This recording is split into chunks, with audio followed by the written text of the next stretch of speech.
It's an interesting time for business. Tariff and trade policies are dynamic, supply chains are squeezed, and cash flow, it's tighter than ever. If your business can't adapt in real time, you are in a little bit of hurt. So how do you get full visibility and adapt in real time? Over 42,000 businesses trust NetSuite by Oracle, your AI-powered business management suite. It brings accounting, financial management, inventory, and HR all under one roof. NetSuite is the #1 cloud ERP for a reason. It's your single source of truth, giving you the data and control you need to move quickly. Real-time forecasting helps you move into the future with confidence, and with AI built in, you can automate the busy work and focus on strategy. NetSuite helps you see what's stuck, what it's costing you, and how to pivot fast. If I were running a business with a lot of moving parts, I'd use NetSuite for full control over everything. Tame the chaos with NetSuite. If your revenues are at least in the 7 figures, download the free ebook, Navigating Global Trade, 3 Insights for Leaders at netsuite.com/SPI. That's netsuite.com/SPI. Congrats, your business is doing great. All your hard work is paying off, but you need help like now, and you have to hire fast. How can you hire amazing candidates quickly? Easy, just use Indeed. When it comes to hiring, Indeed is all you need. Stop struggling to get your job post seen on other job sites. Indeed sponsored jobs help you stand out and hire fast. And with sponsored jobs, your posts jump to the top of the page for your relevant candidates so you can reach people you want faster. And it makes a huge difference. According to Indeed data, sponsored jobs posted directly on Indeed have 45% more applications than non-sponsored jobs. One of the things I love most about Indeed is that it has one of the largest databases of job seekers, giving employers access to a wide range of candidates. And with job alerts, I get notified when new candidates apply. And with Indeed sponsored jobs, there's no monthly subscriptions, no long-term contracts, and you only pay for results. So how fast? Well, in the minute that I've been talking to you, 23 hires were made on Indeed, according to Indeed data worldwide. There's no need to wait any longer. Speed up your hiring right now with Indeed. And listeners of this show will get a $75 sponsored job credit to get your jobs more visibility at Indeed.com/smartpassive. Just go to Indeed.com/smartpassive right now and support our show by saying you heard about Indeed on this podcast. Indeed.com/smartpassive. Terms and conditions apply. Hiring, Indeed, is all you need. You spent months building towards launch day, but when the clock hits 0, your site crashes. Bots swarm, and loyal fans rage on Reddit. That's not good. Fanfare was built to stop that. Fanfare is the drop platform made for high-pressure moments, stampede-proof infrastructure, verified waitlists, and bot filters that actually work. Instead of refunds and rage, you get retention and revenue. And that sounds great to me. Your next launch shouldn't be a gamble. Get Fanfare's 5-step hype drop playbook and learn how to bulletproof your drop at fanfare.io/playbook. Again, that's fanfare.io/playbook. This is a Smart Passive Income Podcast with Pat Flynn, session number 131. 131 and doop-a-dee-din. Smart Passive Income with Pat Flynn. Welcome to the Smart Passive Income Podcast, where it's all about working hard now so you can sit back and reap the benefits later. And now your host. He's half Filipino and half Caucasian, but looks neither. Pat Flynn. Still using a copy-paste website? Break the template trap with Framer. Whether you're overwhelmed by traditional site builders or frustrated with cookie-cutter designs, Framer gives you the freedom to create a site that's professional, polished, and uniquely yours.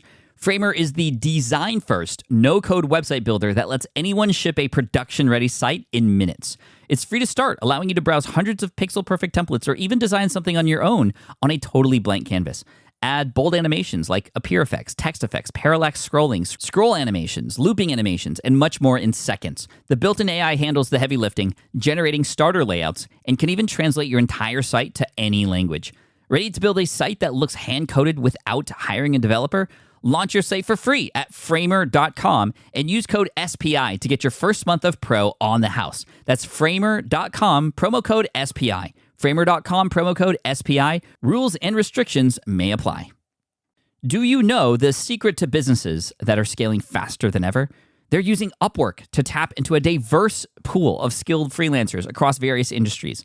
With Upwork, you can find specialized freelancers in marketing, development, design, and more. Experts who are ready to help you take your business to the next level. I've personally used Upwork myself and can vouch for it. Posting a job on Upwork is easy. With no cost to join, you can register, browse freelancer profiles, get help drafting a job post, or even book a consultation. From there, you connect with freelancers that get you and can easily hire them to take your business to the next level. Upwork makes the entire process easier, simpler, and more affordable with industry-low fees. Post a job today and hire tomorrow with Upwork. Visit Upwork.com right now and post your job for free. That is Upwork.com to post your job for free and connect with top talent ready to help you grow your business. That's Upwork.com. Again, Upwork.com. You know, one of my favorite things to do in this world is record the show for you. I absolutely love it. I love delivering content in this medium to all of you out there, and to all of you listening right now. Thank you so much for spending time with me today. And I love it because I get to connect and chat with amazing guests. You know, the big names like Tim Ferriss, Michael Hyatt, and Gary Vaynerchuk. But not only that, also names people don't know. People like Shane and Jocelyn Sams, two teachers from Kentucky who recently shared their incredible success story with us in session 122. They're making over 6 figures a month selling digital products now online. How awesome is that? But what's really cool about this podcast and just podcasting and being online in general is that our podcasts, our brands, they're ours. We can pretty much do whatever we want with them. We can add silly little intros or beatbox at the top of the show, you know. Like today I did a little Oompa Loompa for you from Willy Wonka, and it's funny because whenever I do these, you know, I don't do them in every episode, but when I do, I get emails about them. I get people saying things like, "Dude, your Billie Jean was awesome," you know, boom, that one. And sorry, I couldn't resist. And the one that has been getting a lot of love lately is "Insane in the Membrane" by Cypress Hill. I can't remember exactly what episode that was. You know, I get to be creative, and I love that. And the internet, podcasting, you know, video, they all allow us to be as creative as we want to be. It's up to our imagination how far we want to go, and not just what kind of content to deliver to our audience. You know, it takes a little bit of imagination and discovery to figure out what kind of content to deliver or what kind of products or service to offer. But how? It's the how. And the how is so cool. Creativity, I feel, is a huge differentiator, and it's a word that actually doesn't get thrown around enough, I feel, when it comes to standing out of the crowd, which is something we all need to do, obviously, online nowadays. We always talk about creating extremely useful content, unique content, but we hardly ever hear about, you know, being creative in its delivery. And those who are creative do stand out, and creativity is what today's episode is all about. So by the end of this episode, I hope you'll be inspired to do something different, perhaps even a little out of the box, but creative and smart, to help promote you and your brand and your services, anything that you're offering, your message perhaps. So to help us dive into this topic today, I'm really happy to welcome Jason SurfrApp. That's right, his last name is SurfrApp, and I'll tell you why, or we go over why in the interview. It's interesting because that's not his original last name, but you might know Jason. He was previously known as Jason Sadler. He became well known for creating IWearYourShirt.com. This is a site where every day he would wear a different company's shirt. That company would pay him to wear his shirt, and he would just wear it. How crazy of an idea is that? But it worked out really well. And he's done other things like this. And so we're going to talk with him today about being creative, stepping out of the box, and how to just do that and be okay with it. Because it's not easy. It's not easy, that's for sure. He also has a book called Creativity for Sale, and listen to the end because he's actually giving that away to us for free. It is for sale on Amazon, but you could download the digital version for free. I'll give you the link at the end of the episode here. And he's doing something cool at jasondoesstuff.com. So there's a lot of places to find him, but let's just dive right into the interview. This is such a different but awesome and inspiring interview. I hope you enjoy it. Thanks, and here it is. Hey, Jason, what's up? Thank you so much for joining us today. Welcome to the show. Thanks for having me, Pat. It's awesome. I feel like I've already been on only because a couple of years ago you did mention something we'll talk about, one of the businesses I had, and I got like constant referral traffic from it for like over a year, which was awesome. Amazing because I was like, who is this Pat Flynn guy? And then finally someone told me you were a big deal, and I was like, oh, cool, that's awesome. So I'm very honored to officially be on. Well, we're happy to have you, Jason. Thank you again for coming on. Now, let's talk about who you are. I think actually once people hear your story and what you've done, they're going to say to themselves, oh, that guy, Yeah. But who are you? Who is Jason SurfrApp? Yeah, I a couple of years ago, I was Jason Sadler, and most people know me from starting a company called IwearYourShirt.com, where I got paid to wear T-shirts for a living for pretty much 5 years. Was able to generate over $1 million in revenue doing that, working with over 1,600 brands, some Fortune 500 companies, and some small mom and pop businesses all over the world, really. And I created this idea in my closet one day in 2008 and wanted to get paid to wear T-shirts for a living during the recession, which is always a great time to come up with crazy ideas. Just put in a lot of hard work and a lot of effort, and had a lot of ups and downs as an entrepreneur, as most people are well aware if they're doing their own thing. But yeah, it was a blast. So that's where I got my start, was wearing T-shirts. That's so crazy. It's such a crazy story. And, everybody out there listening, I didn't bring Jason on here to sort of tell you to do an IwearYourShirt.com type business. There are different variations of that have come out, of course, recently. And that's not why I have him on the show. I have him on the show because he is just somebody who is super creative, thinks outside the box, and I wanted to bring him on to help us and show us that it is possible and okay to do things outside of our comfort zone, sometimes more beneficial than, we always stay within our confines of our own little world, right? And there's a lot of opportunities out there beyond our comfort zone. So, Jason, when you came up with this idea, how did you think it was going to work? And I mean, what was going through your head? What happened to finally help it take off? Yeah, I was a co-owner of a web design company at the time. Back in 2007, I had left my 9-to-5 job, so I kind of already had my feet in the entrepreneurial world. And our clients, and I was really doing nothing more than marketing and sales, and that was really, just answering emails, to be honest. But I was decent at connecting people to other people, and to listening to people and hearing what their problems were. And a lot of the businesses that came to us were like, "Hey, thanks for making a great website. How do we get this in front of people?" And then they started asking about Twitter and Facebook and YouTube, and I wasn't even using these platforms. I didn't even know what these platforms were, let alone have accounts. And I started looking at them, and I was like, wow, this is really amazing. There's people on these social networks that are hanging out, talking, and there's brands that obviously want to be on these networks in front of these people. Why not connect the two in an interesting and humanistic way, where someone could be basically like a brand advocate, right? I mean, this is really before there was any type of brand ambassadors online. And so I was like, I could be that guy. I mean, there's nothing special to anybody who does that other than just putting themselves out there and doing it. So I signed up for a Twitter account. I actually had a Facebook page that my roommate in college had made for me, because his college address didn't have Facebook. So he had created mine, and I didn't even know that. And just started looking at YouTubers. And so I just cobbled all this stuff together. And the thing that kept coming back to me was all right, well, what's the hook, right? I can be this person, but what's going to keep people interested? And I was standing in my closet, like I said, and I saw all my T-shirts that had other brands' names on them that I had been paying to wear. And I was like, this is interesting. There's a lot of potential here to everybody makes branded T-shirts. Why not kind of put all these things together? And then I Wear Your Shirt was born. But to answer your other question there, I had no clue if it was going to work. And then when I originally started, I used my contact list, which we can jump into. It's one of the things I think people ignore the most, but one of their most powerful assets. And I just started reaching out to friends and family individually, saying, hey, here's this idea, not asking to buy.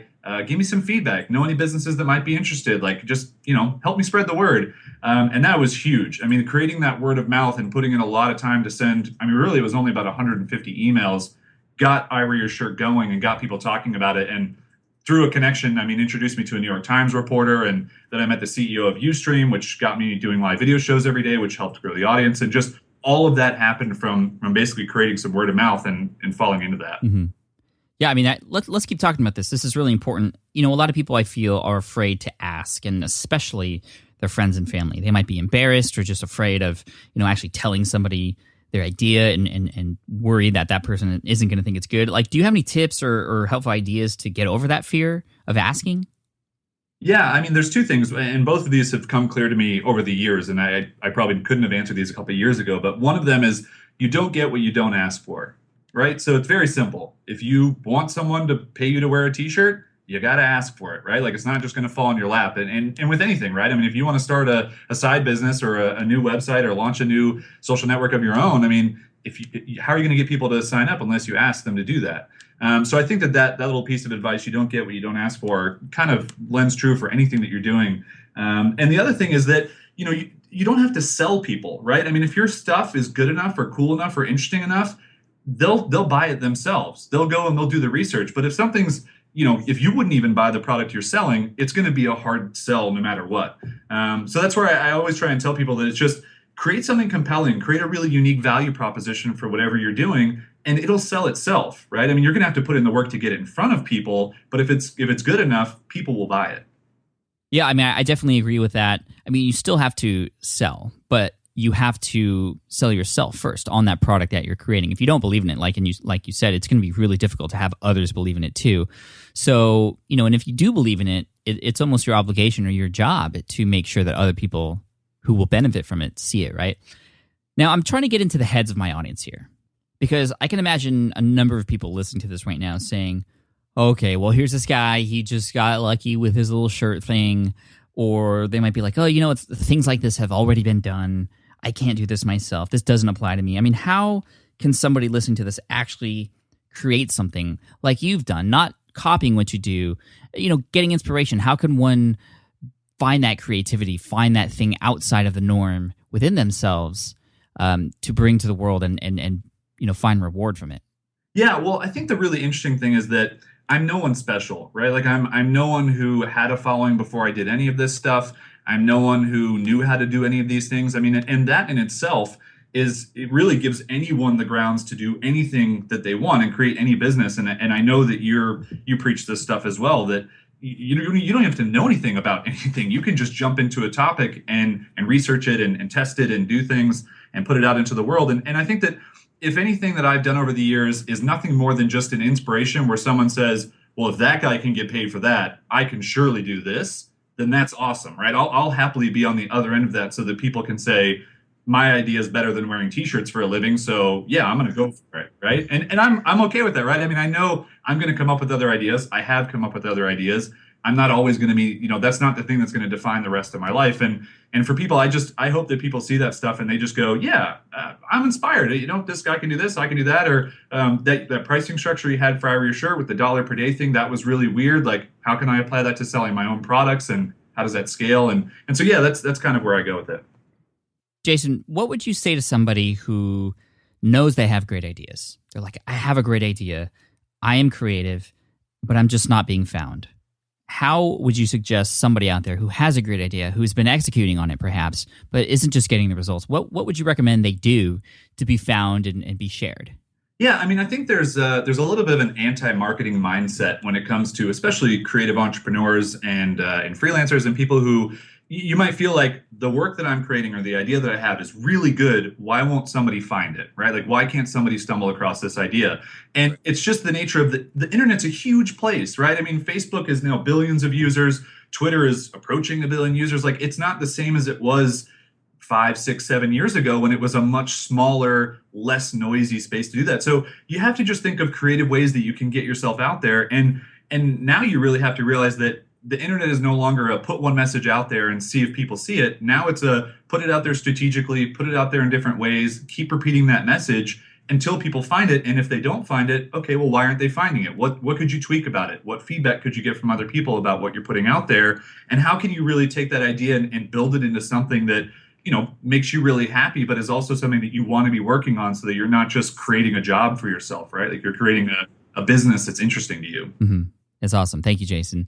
Now, with the creation of these businesses and the execution of them, have you ever, or how many of them have you ever said to yourself, yeah, maybe this isn't going to work out for me? Oh, all of them? Yeah, I mean, I think funny enough, the one that has been the easiest was my last name sale, which is crazy because I think that's probably the weirdest one of them all. But when I launched, so for those who don't know, I wrote a book titled Creativity for Sale. And the way that I marketed the book was very different than any other publisher. I basically, akin to my other projects where I had sponsors, I offered 204 sponsorships in the book before I'd written a word of it, before I'd even started telling people what it was really going to be about. I didn't even release the title. And I just said, sponsor my book. These funds are basically going to help me circumvent using a publisher or an agent. I'm going to do it all myself. You guys are going to be a part of this on my journey. And it took me over 5 months to get 204 companies to sign on. And I'd worked with thousands of companies before that, but it was a hard sell because no one had ever seen it before. It was just so different. People couldn't wrap their heads around like, well, okay, well, why would I want my, a text, little 140 character text note in the bottom of a page of a book? So it was tough. So, there were some points like 2 months into that project where I thought this thing was going to fill up immediately and be a success. And I didn't know if it was going to fill up at all. And I just had to keep putting the messaging out there and keep sticking to what I believed it would do and that it would be an interesting project. And it did work out. It just took longer than I expected. But I think that's really a good thing for people to realize is that even the most unique ideas and the most interesting ideas from people who've had success before still take a lot of effort, still take a lot of time to happen. Yeah. I mean, it sort of reminds me of, what's his name? Morgan Spurlock. Mm-hmm. The guy who created that movie, Super Size Me. He has that other movie, I forget the name of it, but where he had brands basically pay to help create the movie with brand placement throughout the movie. I mean, that's pretty creative, when you think about it. But I think the question that's on everybody's mind right now, because you just mentioned it and kind of breezed over it, was about your last name. Your last name is SurfrApp. It was Sadler before. You said you sold your last name. Why sell your last name? Yeah, well, it's funny. So you bring up Morgan Spurlock, the greatest movie ever sold, brought to you by pomegranate juice. I believe I'm the only person who would ever know who the title sponsor is, because when he made that movie, which was I think 2010, that movie was like my life, right? Like that was like I was like, hold on a second, this is what I do for a living. Like I get sponsors to pay for things, and we actually met at a Fast Company conference that we both spoke at, and it was surreal to like meet somebody who made this movie. And really great guy, but and I do recommend the movie for people who are interested. You should check it out. Greatest movie ever sold. But yeah, so the last name sale was really interesting. I mean, my life has not been defined by one last name like most people's. I mean, I'm sure you've had Flynn your entire life, right? So I had 3 last names before I was Jason Sadler. So I never got a sense of self or a sense of identity from that last name. And my mom went through a divorce in 2012. And I basically realized, I mean, that the situation of that was not fantastic. And I was like, well, I want a divorce too from this name, right? Like, I don't want to carry this name around anymore. It wasn't one I was born with. It wasn't one that I really chose. And I was kind of like, well, how do I pick a name, right? Do I just flip open the yellow pages and pick a page? And I guess it'd be the white pages if I was looking for a last name. But who gets the phone books anymore, Pat? I actually do. And I don't know why. Put them right into the recycle bin. Yeah, exactly. But yeah, so I kind of joked when my mom told me she was getting a divorce. And I was like, well, I'm getting a divorce from this name too. I'm just going to sell my name. We laughed. And a couple of months later, I was like, you know what? I might try this. I might actually do this because it's a totally reversible thing. It was basically just for a term of a year. And why not, right? I mean, what's the worst that's going to happen if I try and sell this and no one wants to buy it? Everyone will forget about it in a month anyway. Mm-hmm. And thank you for saying that, Jason, because I think a lot of people who struggle internally about what to do next and what actions to take and, just have that fear and the resistance that's holding them back. We always think about the worst possible scenario. And when we think about the worst possible scenario, it doesn't normally line up with what actually the worst scenario is. We exaggerate everything. And this was something that I experienced when I first got on stage and I was speaking. I remember in my head making up these ridiculous stories of me on stage, forgetting my lines, falling, getting a bloody nose. For some reason, I'd always end up naked in a ditch somewhere. Right? I mean, seriously, those are the actual things that I was thinking. And when I think about it, it's ridiculous. It would never be that bad. And we always think about these crazy scenarios that would never happen. But you got to try because, at least you gave it a shot, right? Yeah, well, and I think that's true because, and I do that as well. I mean, I'll think of one of these crazy ideas and I'm like, all right, well, what's the worst thing that's going to happen here, right? Like, all right, some people might make fun of me if it doesn't sell or it doesn't do well, or I might get a couple angry emails from people if they don't like the project. But really, like, that stuff's not that bad, right? And it's going to go away. You can delete a website and people aren't going to remember it. And even if they grabbed a screenshot of something you've done that was embarrassing, it's really not a big deal. And I think that even the worst thing that you can happen, like you being naked in a ditch, there's a worse thing than that can happen, right? Like it can get so much worse. And we just, I think that's, I don't know, I think maybe that's partially the internet, right? Where just anyone can see anything and it's just kind of out there that we feel like, well, everyone's going to see this. Well, that's the problem. It's really hard to get everyone to see something even good, let alone something that fails that people don't want to look at. Mm-hmm. Yeah, absolutely. Now, can we talk, I mean, before we get to talking about creativity and where you get your inspiration from, and where we can get more inspiration from for creativity. Do you have any projects that you want to share, or do you mind sharing any that perhaps didn't work out? That actually did fail. Yeah, I actually had a nonprofit that I tried to start in 2010, and I had this gigantic goal. I wanted to get 1 million T-shirts donated to rural villages in Africa. And I thought that, like most people, you see those photos of people not having clothing and not having stuff in Africa, and you're like, oh, well, we can help. Us Westerners have so much stuff. We can just donate some of it. And so I had these great intentions, and I had an awesome website built, and I had a great community at the time that was thriving with I Wear Your Shirt. And we even had 12,000 T-shirts donated in the first week. And then the aid workers of the world got a hold of the website and like sent me all these nasty emails and all these blog posts. Really? And basically and this is where like almost everybody I tell the story to, like, what is the problem? Well, the problem is, and I realized this after I learned more about it, is that it really hurts the economy in these rural villages by just dumping a bunch of stuff. Because if there's a person there who's making clothing, or if there's a person there who's already selling clothing, you basically wipe out their jobs, which then wipes out the exchange of money, which then wipes out people having money. I mean, it's a big ripple effect. And so it was a huge learning experience for me. It really thickened my skin because there was a lot of hateful comments, emails, and blogs. And it was just an experience that I will not take it back. I would never say, like, I'm not going to do that, in my history, because I learned a lot from it. But it was a big failure. I mean, I went about it the wrong way. I didn't do the research I should have done before launching it and being excited about it.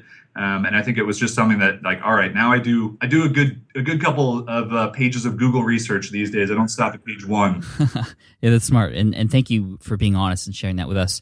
Now, in terms of the haters, especially with the projects that have worked out, like, have you gotten or received any nasty emails, or have seen your fair share of haters with the projects that worked? Oh, yeah. I mean, and it's funny because I bet even some of the people listening to this podcast, when whether they heard that I was going to be on, or they started hearing, us talk about this stuff, they're like, oh, that's the guy who sold his last name. But most of them probably didn't even take the time to realize the story behind it, right? The having multiple names, the family going through a divorce, the not knowing how to pick a name, the fact that it's completely reversible and it has really no effect except for positive on my life, and it was a fun adventure. So yeah, I get that stuff, and there's so many people out there who will say the same thing, that if you're not getting haters, you're not doing something right. You're not doing something unique, interestingly enough. And I think that rings true. And it's funny, I've almost built up like hate-proof businesses, because now it's like, oh, well, you've already done 3 things I hated, and all the other things, like, I can't possibly hate this next one more than those, so I'll just go along with it, or I'll ignore it. It's really interesting. I mean, I've gotten some emails, even when I was doing my book project, it was like, people were like, I wanted to hate this project, but man, this is a great way to not use the big publishing thing. Like, congratulations on thinking of this, like, whatever. So it's interesting. Yeah, that's awesome. And I think one tip I have for everybody out there, something that I actually picked up from listening to the Tim Ferriss podcast, and I know Neil Strauss was on the show. He was talking about this, I think, and also Malcolm Gladwell. I don't think he was a guest on the Tim Ferriss show, but I think I've read that he does this as well. He goes through they go through a process in their book writing process where the whole, focus is, after the first manuscript is done, is thinking about, okay, what will the haters say? What can they say based off of what I've written so far?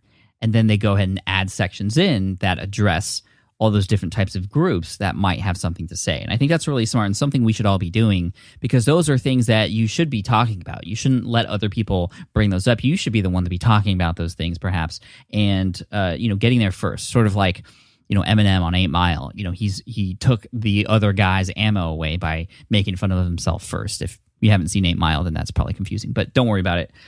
Now, as we begin to approach the end of the show here, I'd love to talk about your creativity and your inspiration. Where do you get your inspiration from, and what tips do you have for those who are feeling a little uninspired?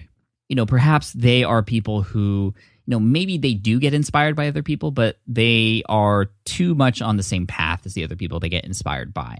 Because like I said earlier, and even in the intro of the show, being creative is helping you stand out. And I think that's something you've done very, very well, Jason. So where do you get your inspiration, and what tips do you have for people out there listening to get inspiration and use that to do something different than what other people are doing? Yeah, I mean, I think it's really interesting because there's so much stuff that people can be doing that they just don't want to put in the effort to do. So like one thing for me is I am very big on removing negativity from my life so that I can have more positive outlook. And I know that might sound like woo-woo and weird, but it's intentional for me that I don't want to hate going to my Facebook newsfeed because I'm just going to see a bunch of people posting stuff I don't want to see. So now I just hide all that stuff. So really, Facebook is not a miserable experience for me when I go to my newsfeed anymore. And people are afraid to hide stuff because they, I don't want to miss out on something my friend says or whatever. But you don't realize that by seeing that negative content or stuff that gives you a negative feeling, and maybe it's a social media influencer that you follow or whatever, if you remove that from your vision, it frees up a lot of space for you to think about things positively. And I've realized for me that I go on Instagram probably 10 times a day because there's never any bad stuff on my Instagram feed. There's never any, it's always great content, and I've curated it, and it's beautiful to look at, and it just,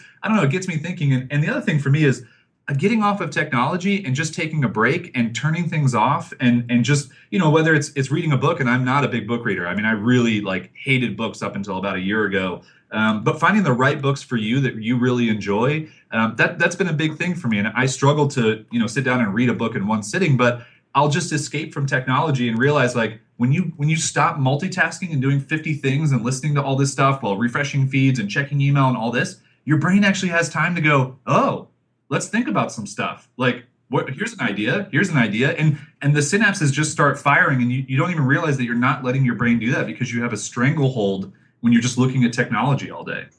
Yeah, no, I've noticed that. And, I noticed that also sort of along the same lines. I get most of my great ideas, or a lot of ideas come into my brain when I'm on a drive because, it's illegal to be on a cell phone and look at something other than the road. But my mind can start thinking differently than when I'm sort of engaged in all this other stuff. What about you?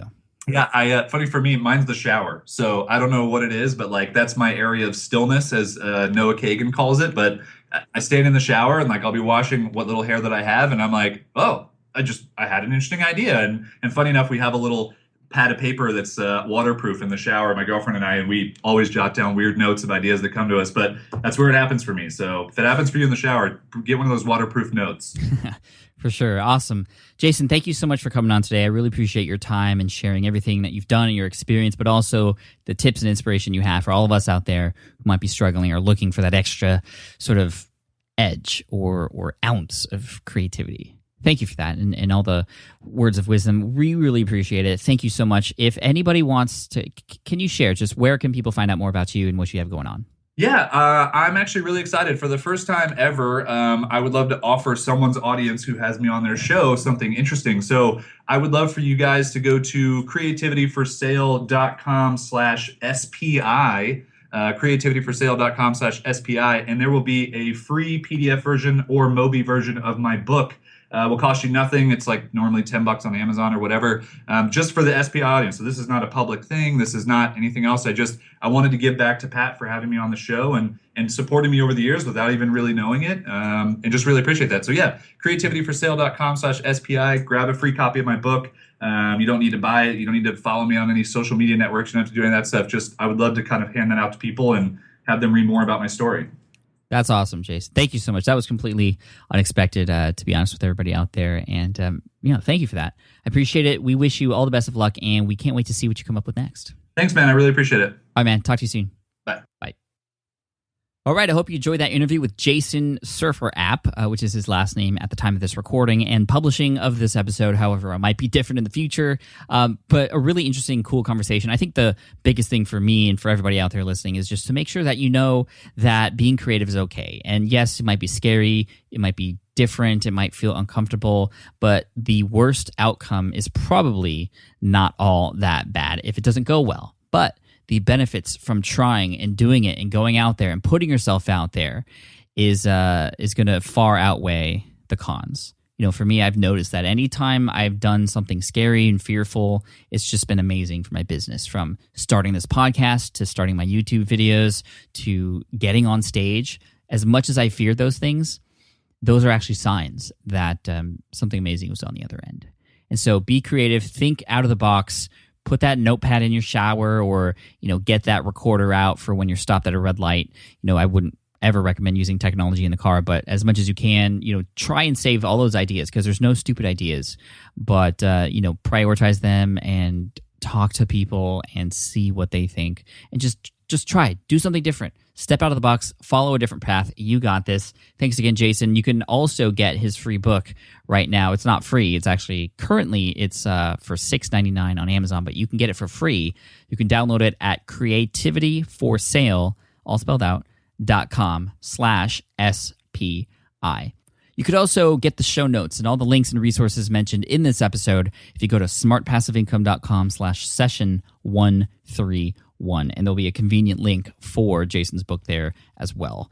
I also love to hear from you. You can go to that same link, smartpassiveincome.com/session131, and you can leave a comment on the blog post. I'd love to hear from you. What did you think of this episode? What do you think of Jason and how crazy his ideas are? And what are some of the creative things you're going to do from this point forward? Leave them there. Those comments are awesome. I read all of them. Thank you so much. I also want to thank today's sponsor, which is 99designs.com, an awesome website that I've used many times in the past for different niche sites to help me create logos and different website designs. Whatever you need designed, even t-shirts and car wraps or whatever you can think of, you can get it done at 99designs.com and get it done in a fast and affordable way within 7 days and fairly cheap, relatively speaking. And it's exciting too because you get multiple designers from around the world working on your job, and you get to pick the best one that you like. And also you can have your audience or your family and friends vote on their favorites as well. That's a great way to get your audience involved if you're creating something, even an ebook cover. I've done an ebook cover on 99designs.com before too. If you go to 99designs.com/SPI right now, you can get a $99 power pack of services for free today. Again, that's 99designs.com/SPI. By the time this goes live, I will actually be in Columbus, Ohio, meeting with a few of my team members, planning the rest of the year and 2015. A lot of amazing stuff planned for you and all the listeners out there and everybody on the blog. Thank you so much. And lastly, one more quick announcement before I let you go. A couple episodes ago, I talked about how thrilled I am to be building schools in Africa later this year. I cannot wait to do that. And since posting that episode and talking about that, I've gotten countless number of emails from those of you listening and those of you who are in the community just offering to help in one way, shape, or form. And I'm just so thankful for all of you. Seriously, the SPI, the Smart Passive Income community, is the best community online, hands down. You guys are so supportive and amazing and always thinking beyond yourselves, and I love that. There will be a way for you to get involved, and that will happen in December. I've been, working with the team over at Pencils of Promise and, figuring out dates and all that stuff. So you will see something coming. It's not, I know I talked about it and haven't talked about it since. It's coming in December. Don't worry. It's going to align with my birthday, which I'm really excited about. So look out for that. That is something I'm really excited about, and I hope to get you involved if you want to help as well. You guys are awesome. I love it. All right, guys, I'm going to let you go. I'll see you in the next episode of the Smart Passive Income podcast. Cannot wait for it. And in the meantime, keep crushing it. You're the best. Peace. Thanks for listening to the Smart Passive Income podcast at www.smartpassiveincome.com.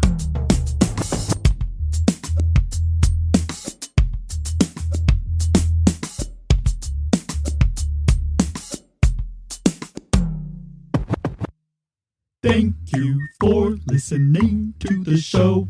Now it is time for Patlin to go. Remix.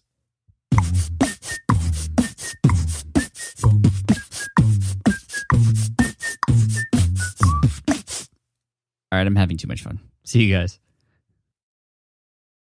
More people dream about building their own business and being their own boss rather than retiring early. But a majority of them never even take the first steps to register the business. Why? Because starting a business can feel overwhelming. With legal forms, paperwork, finances, it's a lot. And that's where Taylor Brands comes in. Taylor is a complete business builder designed to make launching your business simple and stress-free. You can register your LLC in just minutes, keeping your personal and business assets separate from day one. And from there, you can get access to everything you need to get off the ground, from legal documents, licenses and permits, invoicing and bookkeeping tools, and even a 100-day business coaching program to help you hit the ground running. You'll also get a free personalized business plan, branding tools, and so much more. And of course, our listeners get an exclusive 35% discount to get started. Just head to taylorbrands.com/SPI. That's TAILORBRANDS.com/SPI. Stop dreaming, start building with Taylor Brands. Look, I get it. You want to grow your business, but trying to sell to hundreds or even thousands of people gets very exhausting very fast. But what if you could sell at scale with a simple, powerful quiz? SurfrApp helps you sell to more people without adding more to your plate. You build a quiz or assessment that your audience actually wants to take. Then they answer a few quick questions and get a personalized result right away. It shows them where they're at and what they need to do next and how you can help. And you build huge amounts of trust before you make even a single offer. No hard sell, no chasing leads, just value at scale. Get 50% off the first 3 months using the discount code SPI. All you have to do is just head to scoreapp.com/SPI. Again, that's scoreapp.com/SPI.